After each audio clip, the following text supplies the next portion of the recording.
C'était pas bon, c'était non. Peut-être qu'il fallait être sur l'éducation des patients. Tout à fait. Donc, en fait, il y a eu beaucoup de cas de juge, donc c'est pour ça que j'ai insisté à la fin de la communication sur ce point. Qui est indiqué pour la gentamicine et la benzomycine. Pourquoi on préconise ce suivi thérapeutique? Donc, premièrement, pour éviter. Prise par la présidence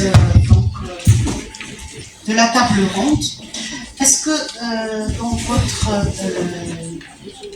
étude, vous avez mis une étude, apparemment, si j'ai bien compris, sur un profil anamnestique, clinique, radiologique et thérapeutique? Est-ce que vous vous êtes penché sur la question progression, sachant qu'il y a des pneumonies d'origine chimique? Et je cite, par exemple, vous avez le mercure, vous avez le cadmium, vous avez le manganèse. Est-ce que vous êtes intéressé à la profession de ces travailleurs et à l'exposition à certaines nuisances, notamment chimiques? Malheureusement, non. C'est bien dommage. C'est bien dommage. La réponse est courte, c'est bon. Reste à ta place puisqu'on a entendu les deux questions. S'il n'y a pas de questions, il a traité lui-même. Parfois il y a des liens et parfois il n'y en a pas. C'est pas facile de démontrer le lien entre des causales entre des affections comme ça. Par contre, j'utilise un petit peu l'avantage que j'ai d'être modérateur. Professeur Hamed, concernant la BPCO et les pneumonies. Vous savez très bien que la BPCO, on la traite avec des traitements inhalatoires. Souvent, ce sont des corticothérapies inhalées. Je sais que pratiquement on n'applique pas vraiment les recommandations. Concernant la série, est-ce que vous avez recherché un petit peu le lien ou la cause des pneumonies concernant la BPCO? Merci. La BPCO, c'est vrai que selon les recommandations, dans le stade E, où les corticoïdes sont indiqués quand le patient fait plus de 2 exacerbations par année ou sujet à une hospitalisation, ou quand le taux d'éosinophile est supérieur à 300. C'est vrai qu'actuellement on parle de trithérapie qui consiste à donner un corticoïde inhalé à dose moyenne, couplé à un bronchodilatateur à libération prolongée avec un anticholinergique longue action. C'est vrai que les patients qui reçoivent beaucoup de corticoïdes par voie inhalée peuvent faire des pneumonies, mais malheureusement dans notre série, on n'a pas eu, c'est vrai, les quelques BPCO qui avaient en fait les dossiers ne sont pas très bien étoffés.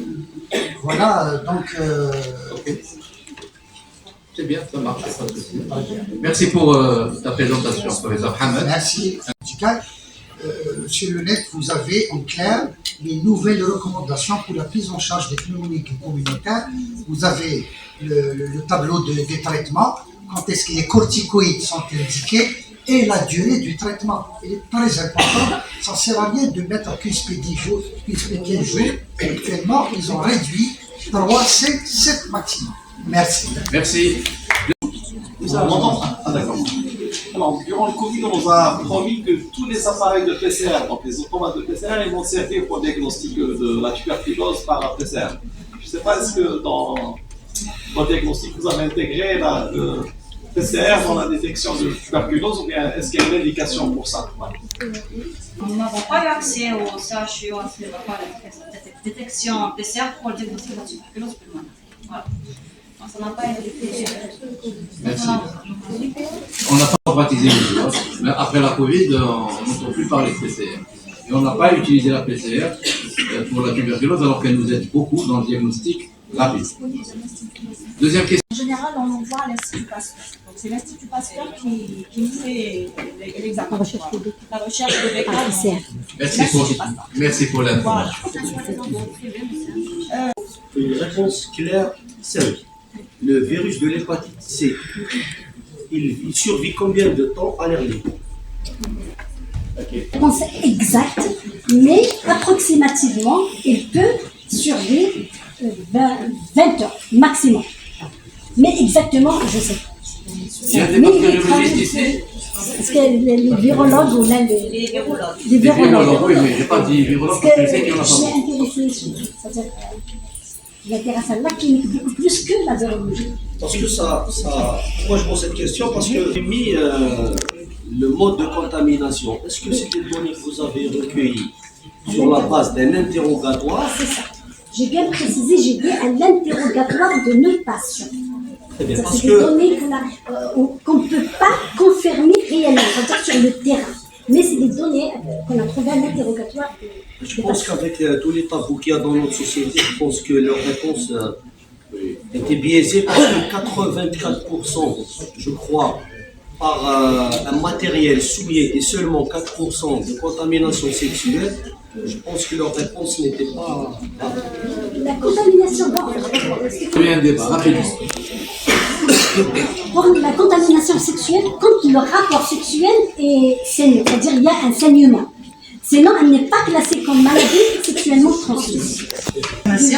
Dans votre série portant sur les 93 cas d'hépatite C, vous nous avez montré dans les facteurs de risque de cette maladie, mais vous ne vous êtes pas penché sur les antécédents d'AES, c'est-à-dire, je m'explique, accidents exposants au sang, qui sont souvent source de ces hépatites, qu'elles soient dans sa forme B ou C.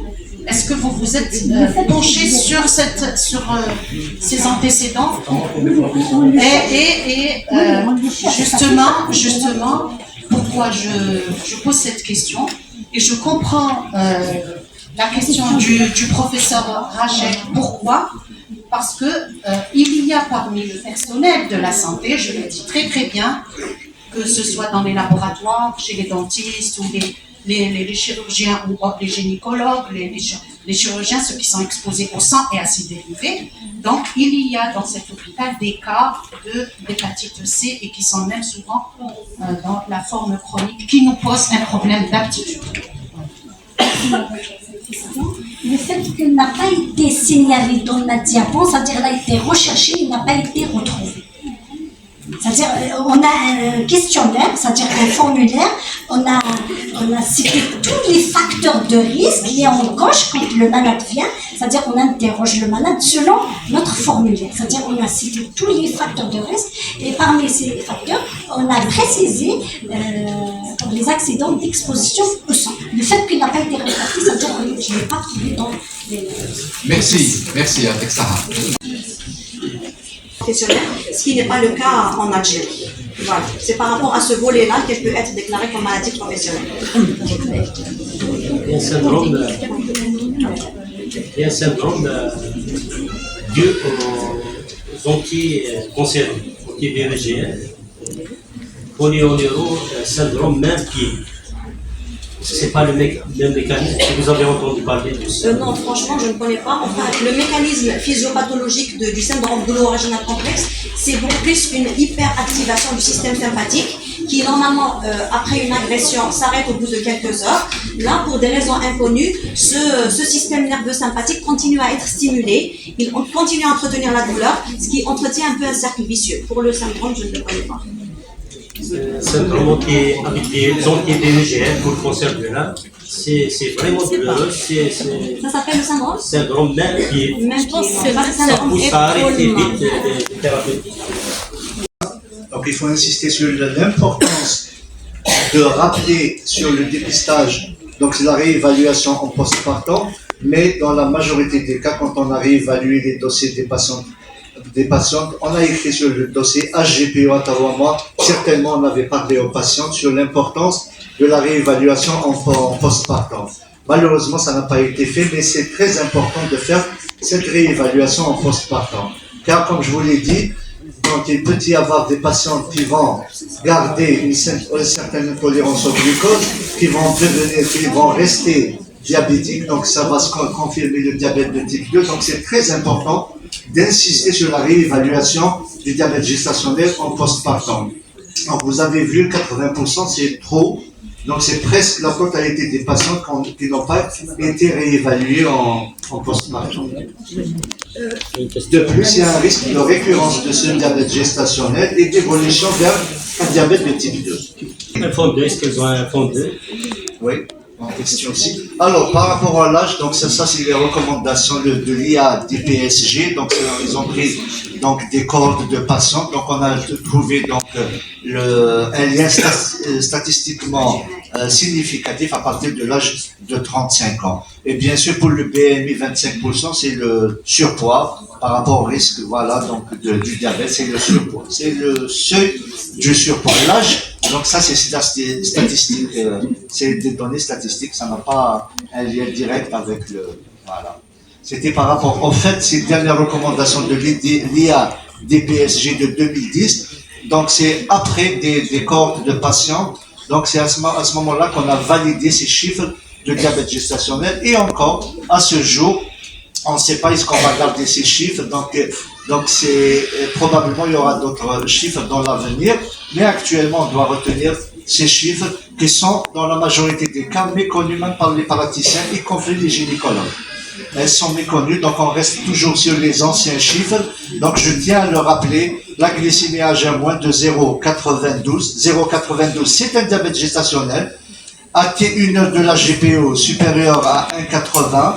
Donc 1,80 c'est un diabète gestationnel et à T2 heures c'est 1,53. Donc c'est important de retenir ces chiffres. Et une autre remarque, quand on a une glycémie à jeun qui est élevée, significativement supérieure à 0,92, il n'y a pas lieu de faire une HGPO. On a une glycémie à jeun, ça confirme le diabète gestationnel. Donc c'est pas la peine d'aller au-delà de cette glycémie à jeun. C'est ce qu'on remarque en pratique. Donc quand on retire les dossiers des patients, on trouve qu'au premier trimestre, on avait une glycémie à jeun à 0,93 par exemple, et à 28 semaines, entre 24 et 28 semaines, on fait subir à la gestante une HGPO, donc il n'y a aucun intérêt. Au contraire, il faut les dépister précocement et leur donner les soins nécessaires donc pour un équilibre satisfait du diabète. Pour votre deuxième question par rapport au front deuil, le front deuil n'est pas systématique en cas de diabète gestationnel, sauf lors de la suspicion d'un diabète pré-gestationnel. Rappelez-vous, quand j'ai parlé de la glycémie à jeun, s'il est supérieur à 1,26 à 2 reprises, il s'agit bien d'un diabète pré-gestationnel. Donc à ce moment-là, il faut penser à rechercher, à faire le bilan des complications du diabète, une clairance, à rechercher les complications dégénératives du diabète. Est-ce qu'il y a d'autres questions?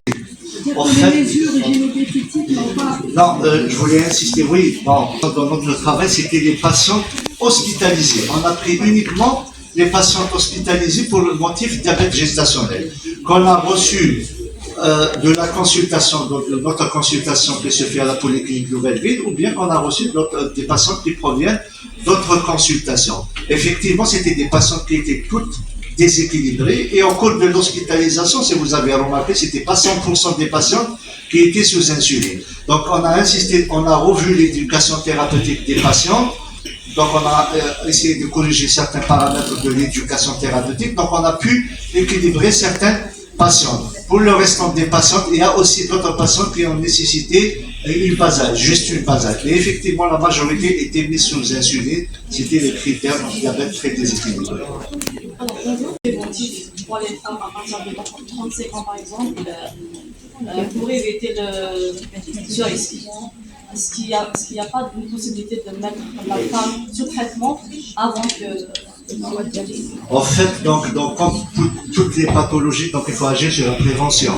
Et la prévention, c'est quoi? C'est de faire migrer ces patients. Donc rappelez-vous, il y a des facteurs modifiables et des facteurs non modifiables. L'âge, on ne peut pas intervenir sur l'âge. On ne peut pas intervenir sur les antécédents familiaux de diabète. Donc, ce qui reste, donc, on ne peut pas intervenir sur les antécédents obstétricaux, donc diabète gestationnel au cours des grossesses précédentes. Mais il y a un paramètre sur lequel on peut intervenir, c'est bien le surpoids, donc l'IMC plus de 25%. Donc, il faut donc faire migrer ces patientes bien avant. Et je pense que vous faites, par rapport à votre question, je pense que vous faites allusion à la metformine. C'est ça, les prescriptions de la metformine en préconceptionnel, non.